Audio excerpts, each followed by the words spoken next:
पुरुषों के एक ऐसे रोग के बारे में जिन्हें गुप्त रोगों की श्रेणी में भी रखा गया है, क्योंकि अक्सर ऐसे रोगों को कोई भी रोगी हो बताने में झिझकता भी है और उसे ऐसी हेजिटेशन फील होती है, सामने हर किसी के नहीं बयां कर सकते। तो इसीलिए हम कार्यक्रम के माध्यम से उन सभी दर्शकों तक वो जानकारी पहुंचाना चाहते हैं जिसका नाम है प्रमेह। एक ऐसा रोग जिसमें व्यक्ति शारीरिक तौर पर तो कमजोर होता ही है, साथ ही साथ उसके गृहस्थ जीवन पर भी इसका बहुत ज़्यादा प्रभाव पड़ता है और बिल्कुल ये समझें कि वो हीन भावना उसके अंदर भर जाती है, डिप्रेशन का शिकार हो जाता है और भी कई तरीके की दिक्कतें आती हैं। आखिर ऐसा क्यों और ये रोग कैसा है, किस तरीके का रोग है? देखिए, प्रमेह रोग जिसको हो जाता है उसका ऐसे समझो जैसे नींबू काट के रस उसका निकाल के फोड़ कर रह जाता है, ऐसे शरीर खोखला हो जाता है और अर्थ के प्रति तो वो बिल्कुल ही कंडम हो जाता है। और प्रमेह रोग ये समझो कि आप 12 साल की उम्र से लेके स्टार्ट हो जाता है। खान पीन पे इसका बड़ा असर होता है। अच्छा। जिसको कब्ज होगी उसको प्रमेह रोग लाजमी होगा। जो देर से सोता है, देर से उसका को प्रमेह रोग लाजमी होगा। और जो खाना खाते समय पानी नहीं पीता, पानी पीता खाना खाने के घंटे 1.5 घंटे बाद उसको कब्ज होगी, प्रमेह जरूर होगा।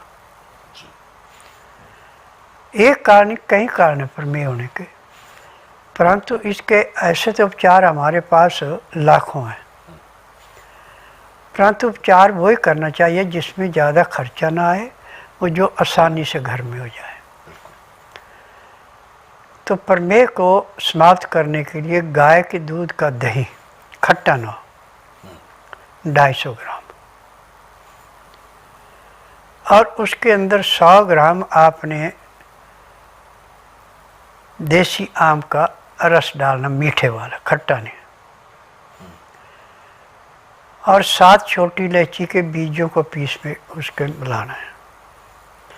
अब इसको अच्छी तरह फांड करके अब इसको पीने में आपने आधे से पौने घंटे का टाइम लगा देना, यानी सिप सिप करके पीना। जैसे आस्ता आस्ता अंदर जाएगा तो इससे 3 काम होंगे, कब्ज आपकी टूट जाएगी और जो अंदर आपके भयंकर गर्मी थी जिससे आपको प्रमेह रोग पैदा हुआ था, वो गर्मी नॉर्मल आ जाएगी और आपकी भूख पे कंट्रोल हो जाएगा कि आपको भूख कम लगेगी और खाया पिया पचना शुरू हो जाएगा।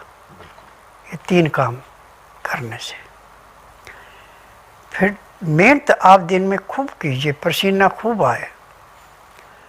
दिन का खाना आप 12 बजे से पहले ताज़ा खाना, जिस भी अनाज को खाना उसका छिलका नहीं उतारना, जिस भी दाल सब्जियों खाना उसका छिलका नहीं उतारना, और इसमें आपको सब्जी में छौंक नहीं लगाना, रोटी चुपड़नी नहीं, और जो भी दाल सब्जी आपने बनानी, मिट्टी का बर्तन हो तो सोने पे सुहागा, नहीं तो आप कलईदार पीतल का या तांबे का ले लें या स्टील ले लें। अमोनिया के बर्तन में कोई चीज़ पका के खानी नहीं तो आपको लाभ होगा। अमोनिया के बर्तन में पका के आप लेते हैं तो आपको लाभ नहीं होगा, इसका कोई फायदा नहीं। और ताज़ा खाना खाना, यानी कि खाना बना लिया ठंडा हो गया उसके बाद गर्म करके फिर खा लिया, कोई फ़ायदा नहीं। फ्रिज में रखी हुई चीज़ कोई नहीं खानी।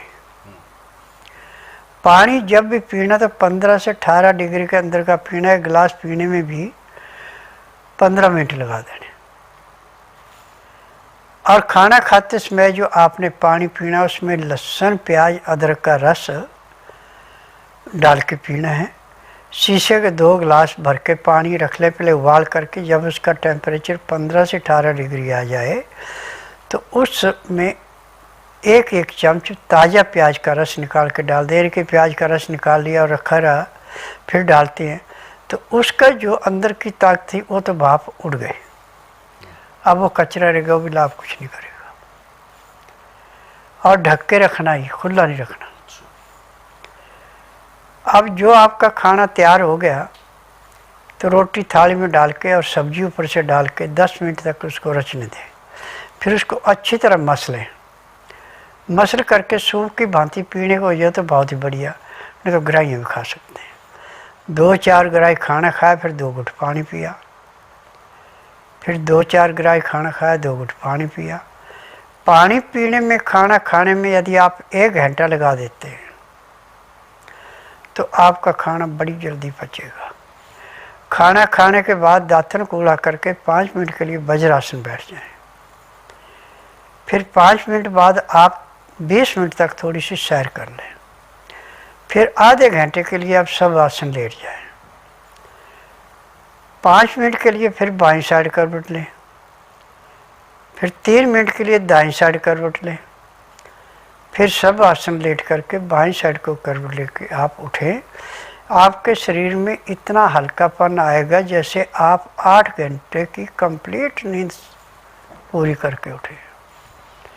अब इसके बाद आपका काम करने भी मन करेगा, खूब काम करिए। जितना आपको पसीना ज़्यादा आएगा उतना ही आपका रोग कटेगा। रोग ज़्यादा खुराक से भी होता है और कम खुराक से भी होता है। ज़्यादा खुराक पचेगी नहीं तो भी लीवर पचाएगा नहीं, पैंक्री इंसुलिन नहीं बनाएगी, खून गाढ़ा शुरू होना होगा और रोगों की भरमार लग जाएगी। और यदि आप बेटैमा खाना खाते हैं, पाचन शक्ति जो अग्नि थी वो ठंडी पड़ चुकी है तो भी खाना नहीं पचेगा, रोग बढ़ेगा। रात्रि का खाना दिन अस्त होने से पहले खा लें तो सोने पे सुहागन, तो अस्त होने के 1 घंटे के अंदर खाना अति आवश्यक है तो खाना पचेगा। जब खाना रात को आप 10-11 बजे या 12 बजे खाते हो, खाना पचता नहीं है, फिर रोगों को निमंत्रण मिलता है।